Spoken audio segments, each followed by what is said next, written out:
हीच मराठी जिच्या मुखाने बदली ज्ञानेश्वरी, शिवबाने तलवार घासली याच मराठी वरी. या ओळीवर काय प्रश्न आहे?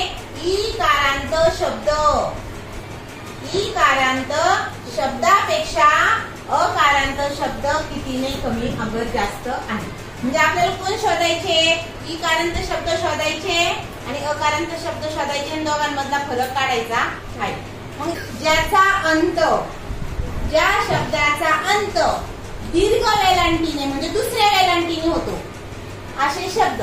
मग बघा हिचा शेवट च नाही होतं, याला काही वेलांटीने, वेलांटीचे शब्द पाहू.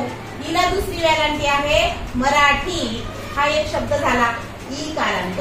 वदली याला दुसरी वेलांटी आहे, हा सुद्धा इकारांत शब्द झाला. ज्ञानेश्वरी याचा शेवट सुद्धा कशाने झालाय?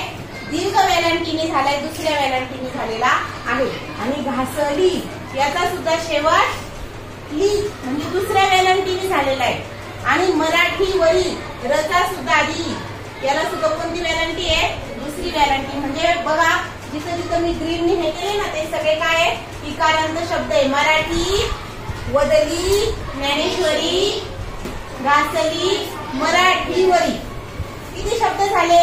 इकारांत शब्द किती झाले? 5.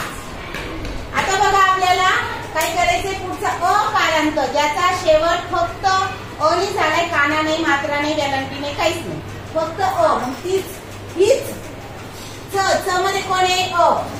म्हणजे हा एक अकारांत वाला शब्द झाला ज्याचा अंत अ ने झालाय. नंतर पुढे बघा तलवार शब्द आहे ज्याचा र ने झालाय शेवट. र अ र तलवार अ ने झालाय म्हणून ही सुद्धा, हा सुद्धा अकारांत शब्द आहे. आणि याचा सुद्धा च अधिक म्हणजे याचा सुद्धा अंत कशाने झालाय? अ. मग अंत अ ने झालेले शब्द कोणते असतात? अकारांत.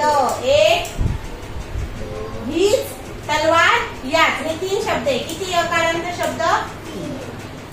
आता त्यांनी विचारलंय इकारांत पेक्षा अकारांत शब्द कमी आहे का जास्त आहे? अकारांत शब्द कितीने कमी, अकारांत शब्द कितीने कमी, कितीने जास्त? कमी आहे का जास्त आहे? कमी. कितीने कमी आहे? हे 5 आहे. अकारांत शब्द कितीने कमी? 2 ने. यावरून असं लक्षात आलं 2 ने.